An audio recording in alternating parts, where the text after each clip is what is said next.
Welcome to chilli heaven. இன்றைக்கி நான் செய்ய போகிறது முடவாட்டுக்கால் கிழங்கு சூப் மிக்ஸ். இந்த ஹெல்த்தியான சூப் செய்கிறதுக்கு முடவாட்டுக்கால் கிழங்கு 1/2 கிலோ. இந்த கிழங்கோட தோல் கெட்டியாக இருக்கும், சீவிட்டு க்ளீன் பண்ணிக்கோங்க.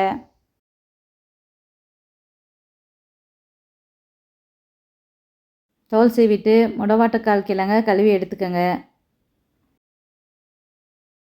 கழுவுன கிழங்க தண்ணி இல்லாமல் ட்ரை ஆகவும் கிரேட்டரில் துருவி வெயிலில் காய வச்சுக்கோங்க.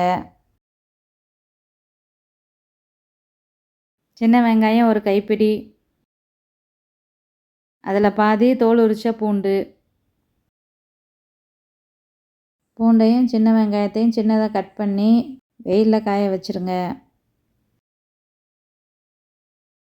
முடவாட்டுக்கால் கிழங்கு காயறதுக்கு லேட் ஆகும். மினிமம் 10 நாள் வெயிலில் காய வச்சுக்கோங்க.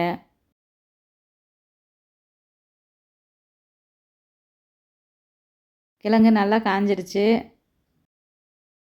வெயிலில் வச்சுருக்க வெங்காயம் பூண்டும் நல்லா காஞ்சிருச்சு.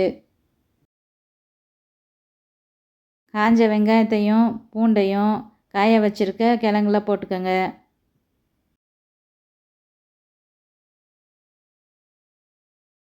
துருவின முடவாட்டுக்கால் கிழங்கு வெங்காயம் பூண்டு நல்லா காஞ்சிருச்சு.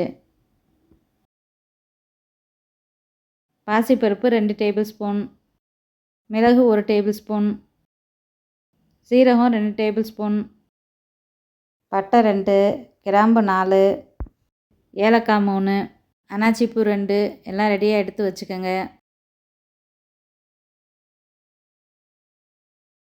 எடுத்து வச்சுருக்க பாசிப்பருப்பை வறுத்துக்கோங்க.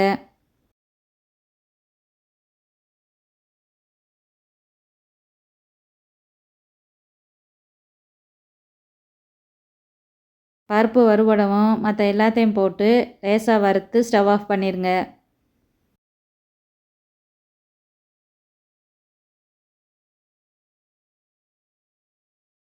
வறுத்த பருப்பு மசாலாவில் மஞ்சப்பொடி 3/4 டேபிள் ஸ்பூன் போட்டு காய வச்சுருக்க முடவாட்டு கிழங்கெல்லாம் போட்டுருங்க.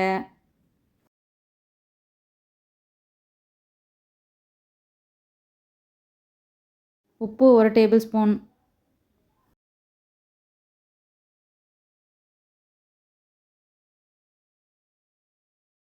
எல்லாத்தையும் மிக்சியில் பவுடர் பண்ணிக்கோங்க. முடவாட்டுக்கால் பவுடரை சலிக்க வேணாம், அப்படியே போட்டு சூப் செஞ்சு வடிகட்டிக்கலாம். அப்படி செய்யலை வேஸ்ட் இல்லாமல் கிழங்கோட ஜூஸு நல்லா இறங்கிடும். பவுடர் ஆறவும் ஏர்டைட் பாட்டிலில் போட்டு ஸ்டோர் பண்ணி தேவைப்படும் போது இன்ஸ்டண்ட்டாக சூப் செய்யலாம். முடவாட்டுக்கால் கிழங்கு சூப் மிக்ஸ் வீட்டிலே ரெடி ஆயிடுச்சு. முடவாட்டுக்கால் கிழங்கு பார்க்குறதுக்கு ஆட்டுக்கால் மாதிரி இருக்கும், தோலை சீவினா இஞ்சி மாதிரி இருக்கும்.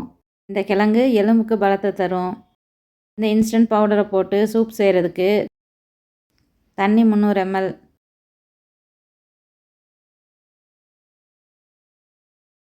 ரெடி பண்ணி வச்சுருக்க முடவாட்டுக்கால் சூப் மிக்ஸ் 2 டீஸ்பூன்,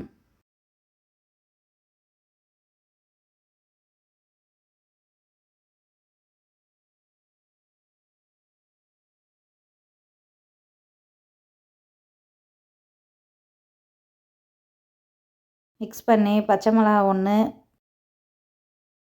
மல்லித்தழை தூவிக்கங்க. வெங்காயம் பூண்டு ஏற்கனவே போட்டிருக்கிறதுனால இப்போ போட தேவையில்லை. தக்காளி ஆப்ஷனல், தேவைப்பட்டால் போட்டுக்கோங்க. நல்லா கொதிக்கவும் ஸ்டவ் ஆஃப் பண்ணிடுங்க. சூப் ரெடி ஆயிடுச்சு. இந்த சூப்பை அப்படியே குடிச்சிக்கலாம். தேவைப்பட்டால் ஃபில்டர் பண்ணி சர்வ் பண்ணுங்கள். மூட்டு வலி, எலும்பு சம்மந்தமான பிரச்சனைக்கு இந்த சூப்பை தொடர்ந்து குடிச்சு வந்தால் ரொம்ப நல்லது. முடவாட்டுக்கால் கிழங்கு மலை பிரதேசங்களில் அதிகம் கிடைக்கும். அப்படி கிடைக்கும்போது செஞ்சு வச்சுக்கிட்டா தேவைப்படும் போது யூஸ் பண்ணிக்கலாம். ரெடி பண்ணி வச்சுருக்க சூப் மிக்ஸை வச்சு இன்ஸ்டண்ட்டாக சூப் ரெடி ஆயிடுச்சு. டேஸ்ட்டும் ரொம்ப நல்லாயிருக்கும்.